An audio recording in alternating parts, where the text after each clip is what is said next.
Hello everyone, welcome back again to BSP Pharmacy version 2.0।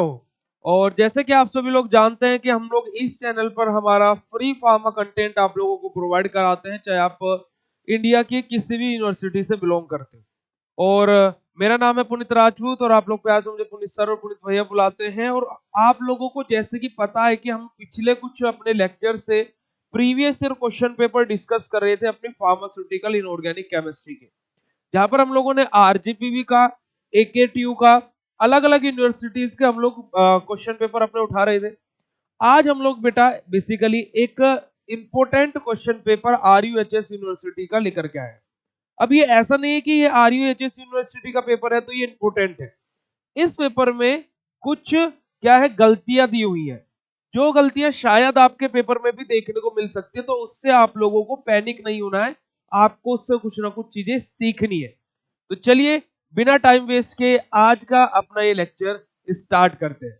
तो आज ये देखिए, सबसे पहले तो हम लोग क्या है कि पैटर्न की बात करते हैं, तो वही 2 नंबर के 10 क्वेश्चन, 10 नंबर वाले 3 क्वेश्चन आएंगे, कोई भी 2 करने हैं।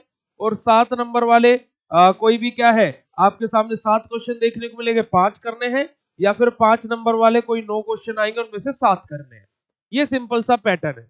अब देखिए यहाँ पर आप लोग, अगर जो मैं पेपर को आपको थोड़ा सा जूम इन करूं, और ये 2017 का सेट है अपना।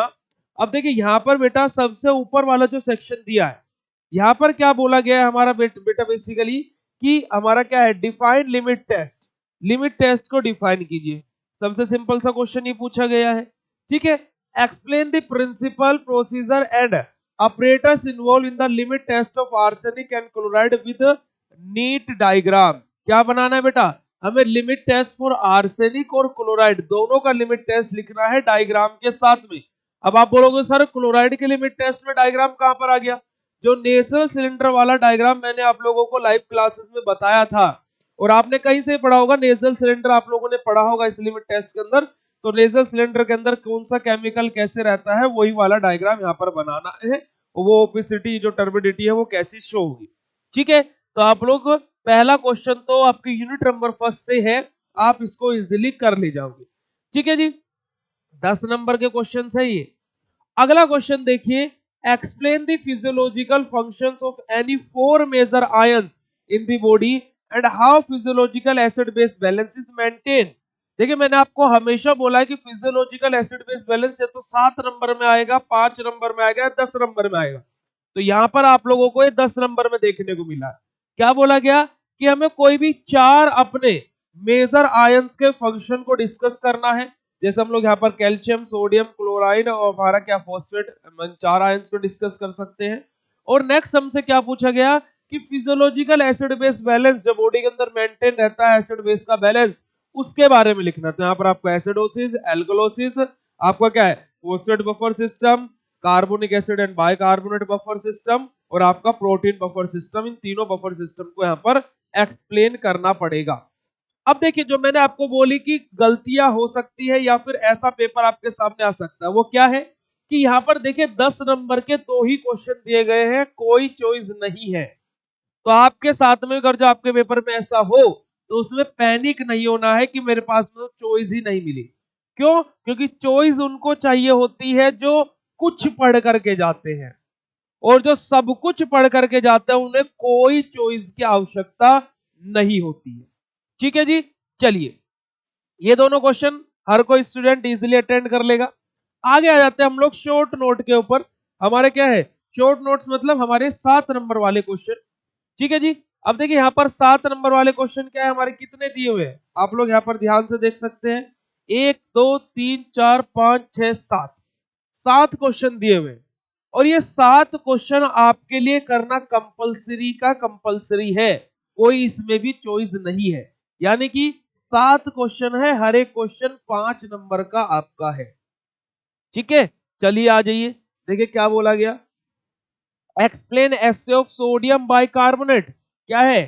NaHCO3 सोडियम बाइकार्बोनेट के बारे में बात हुई है। आपका क्या 3rd यूनिट से गैस्ट्रोइंटेस्टाइनल एजेंट के अंदर एक टॉपिक है एंटासिड्स, उसका एक टाइप होता है सिस्टमिक एंटासिड, उसी का ये एग्जांपल है।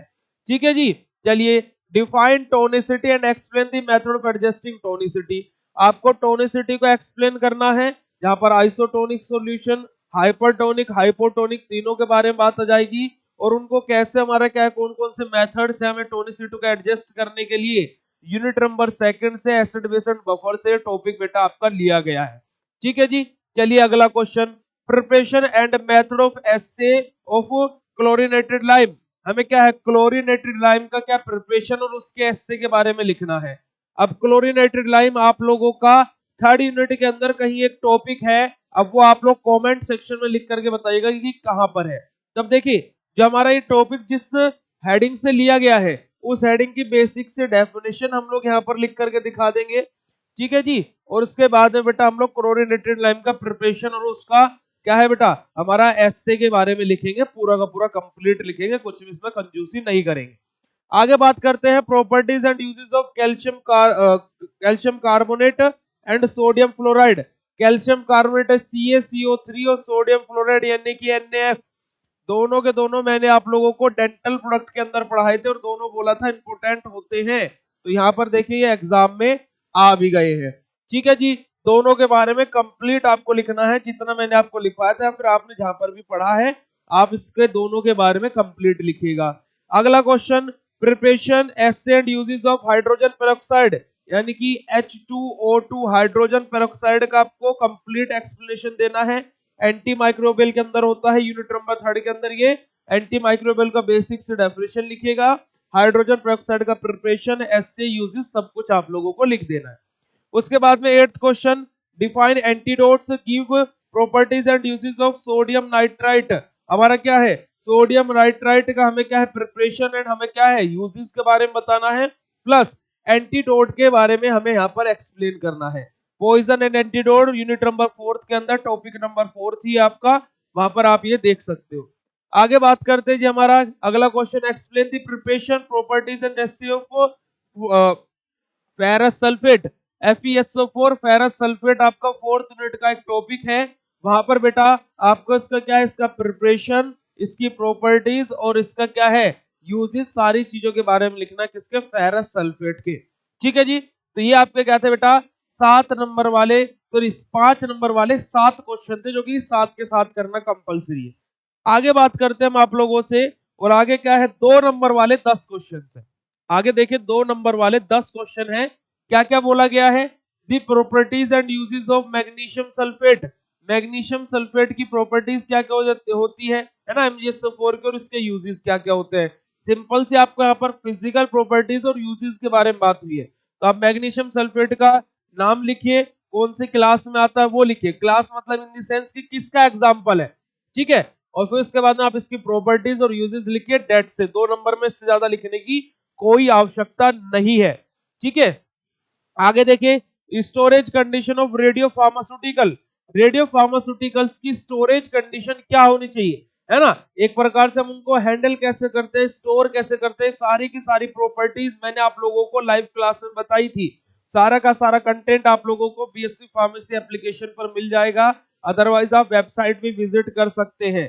और आप तो BSc फार्मेसी का ऐप आप लोग अपने सिस्टम में यानी कि लैपटॉप में, PC में भी डाउनलोड कर सकते हैं। पहली बार कोई फार्मा ऐप आप लोग क्या है सिस्टम या लैपटॉप में डाउनलोड कर पाएंगे। ठीक है जी। तो आप लोग जस्ट जाइए और अपना क्या है वेबसाइट को भी और एप्लीकेशन को विजिट कीजिए। ठीक है। चलिए, तो हम लोग यहाँ पर समझ में आ गया। आगे बात करते हैं, zinc eugenol cement mention its uses. क्या है बेटा, हमें यहाँ पर क्या है मेंशन करना है इसके यूजेस के बारे में, और क्या है हमें जिंक यूग्नोल सीमेंट के बारे में बताना है। डेंटल प्रोडक्ट का एक ये टॉपिक है हमारा, आपको सिंपल से इसके यूजेस के बारे में बताना है और थोड़ा सा इसका इंट्रोडक्शन पार्ट लिखना है। आगे देखिए हमारा क्या है, Rochelle salt and mention its uses. हमें क्या है यहाँ पर भी बेटा क्या है, हम इसके मेंशन करने क्या यूजेस को, और क्या है इसका बेसिक इंट्रोडक्शन देना है। अगला question, mention any two uses of potassium ions. हमें क्या है पोटेशियम आयंस के हमारे के पॉजिटिव पोटेशियम आयन इलेक्ट्रोलाइट, हमारे major inter and extracellular electrolyte के अंदर हमारा इंट्रासेलुलर इलेक्ट्रोलाइट होता है, कौन पोटेशियम सबसे ज्यादा डोमिनेंट। तो उसी के बारे में यहाँ पर हमें क्या उसके कम से कम 2 से 4 यूजेस के बारे में लिखना है। 2 यूजेस पूछा, हम 3 से 4 लिख सकते हैं। ठीक है। Mode of action of saline cathartics, saline cathartics के मोड ऑफ एक्शन क्या होते हैं वो यहाँ पर बताना है। कैथार्टिक्स यूनिट नंबर 3 के अंदर आपको क्या है, सलाइन कैथार्टिक्स, लग्जेटिव परगेटिव सारी चीजें मैंने आप लोगों को समझाई हुई है। तो वहां पर आप लोगों को क्या है, सलाइन कैथार्टिक्स के मोड ऑफ एक्शन के बारे में लिखना है। What is iodine tin, what is iodine tincture and maintain its uses या फिर mention its uses। हमें क्या है, हमें क्या है, आयोडीन टिंचर के बारे में यहाँ पर लिखना है और उसके यूजेस के बारे में लिखना है। तो देखिए ये तो बेसिक से सीधा देखिए क्वेश्चन यही पूछा गया है। Preparation of sodium thiosulphate, sodium thiosulphate की प्रिपरेशन कैसी होती है ना। डेंट्रीफाइसिस क्या होता है एग्जांपल के साथ में बताइए। एस्ट्रिजेंट क्या होता है एग्जांपल के साथ में बताइए। दो तीन लाइन की डेफिनेशन लिखो, एग्जांपल लिख दो, है ना। दो तीन लाइन की डेफिनेशन लिखो, एग्जांपल लिख दो, बस। देखिए यहाँ पर एस्ट्रिंजेंट के दो ही एग्जांपल हमारे सिलेबस में दिए हैं, दोनों के दोनों एग्जांपल लिख दीजिए, बस इतनी सी बात है। ठीक है, तो ये आप लोगों का बेटा हम लोगों ने एक और मॉडल पेपर यहाँ पर डिस्कस कर लिया। मॉडल पेपर नहीं, ये हमारा प्रीवियस क्वेश्चन पेपर है, पीवाईक्यू है। तो हम लोगों ने एक और पीवाईक्यू की सीरीज में एक और अपना पेपर डिस्कस कर लिया। अब आप लोगों को इस पेपर में से कितने नंबर अपने आते हुए दिखाई दे रहे हैं कि 75 नंबर का पेपर है, आप इसमें से कितने मार्क्स लेकर के आ सकते थे, वो आप इस वीडियो के कमेंट सेक्शन में लिख करके जरूर बताइएगा। तो देखते हैं किस बच्चे ने कितना पढ़ लिया है और कौन बच्चा कितने मार्क्स लेकर के आ सकता है इस पेपर में से। तो टिल देन बेटा मिलता है आप लोगों से ऐसे नेक्स्ट अच्छे से शानदार से लेक्चर के अंदर। और अगर जो आप लोगों को बी फार्मा, डी फार्मा या फिर एंट्रेंस एग्जाम और अभी हम लोग जल्दी ही फार्मा कॉम्पिटिटिव एग्जाम के प्रिपरेशन के बारे में भी सोच रहे हैं, तो अगर जो आप इन सारा का सारा कंटेंट एक ही प्लेटफॉर्म पर चाहिए तो just BSc pharmacy app download कीजिए और वहां से जाकर के आप अपने कोर्सेज को विजिट कर सकते हैं। ओके, तो टिल देन मिलते हैं आप लोगों से फिर नेक्स्ट लेक्चर में, तब तक के लिए बाय, जय हिंद। और याद रखिएगा इस बार 90% पार। ओके, बाय बाय बच्चों।